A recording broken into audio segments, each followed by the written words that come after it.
So while I was doing my electric here for the bar, I had to get in the panel and run some extra circuits.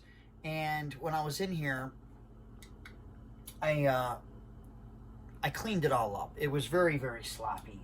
And listen, I'm not criticizing other people's work. I could just tell that somebody, like an electrician, didn't do it. I mean, a guy that was handy did it, but it wasn't done by an electrician. So while I was in here, I went ahead and cleaned this up. You know, initially, all these wires in here were they were too long. They were kind of all over the place. You know, so I literally just went breaker by breaker, you know, and just tucked our wires real nice and neat into the breaker, you know, shortened them, made them the length that they're supposed to be. Now, this is a sub panel. Now, first off, I guess the disclaimer is be careful with electric.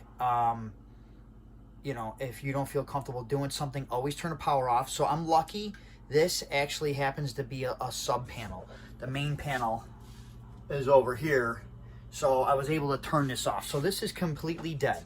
As I was going through here, I noticed that there was some mixed matched breakers with wires. So we had 20 amp breakers on 14 gauge wires. So the issue with that is the wire is supposed to be in conjunction with the specific amperage breaker, so that this way when the circuit gets overloaded, it trips. Now, if you have undersized wiring or a breaker that's too big and it doesn't trip, that's how you can start an electrical fire.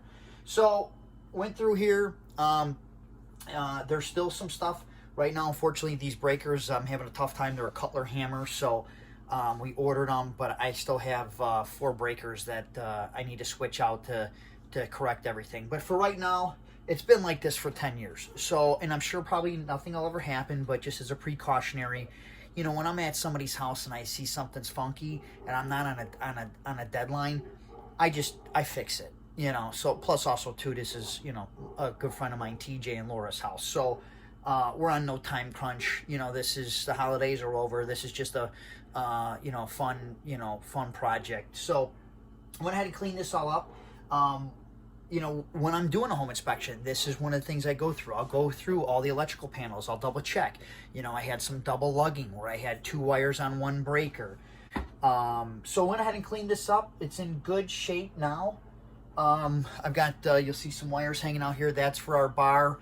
That stuff I'm going to go ahead and hook up to the breakers once we get the other breakers in for the dishwasher and the GFI. But, you know, again, you know, I don't need power to that stuff until we're ready to, you know, almost till completion. So there's no rush on that. Again, please be careful if you're doing an electric.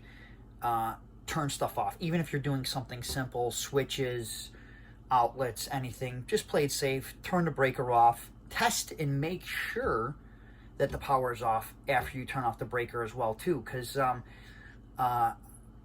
you know, like this house, for example, the guy that, you know, that lived in the house before TJ and Laura bought it, he did a lot of stuff. I know for a fact, because I've gotten zapped a couple times here, that he's got some cross circuits, you know. Now, you know, as TJ and I have gone along and done stuff, we fixed it. Point being is even when you turn a breaker off, double check and make sure you have no power. Make sure you put up, you know, an outlet tester, you know, or you know, or this thing tests this. You know, you push the button on this thing and it'll test if you have you know, live power. So definitely check any the circuits. I'm sorry, check to make sure you don't have any live wires before you do anything. Okay. Hi, BJ Poznecki with Inspect and Check. If you need a home inspection or home consulting services here in the Chicagoland area, please give me a call at 773-403-3298. Be sure to subscribe and share this video with other people that might find it helpful. Thanks again for watching, and we'll see you in the next video.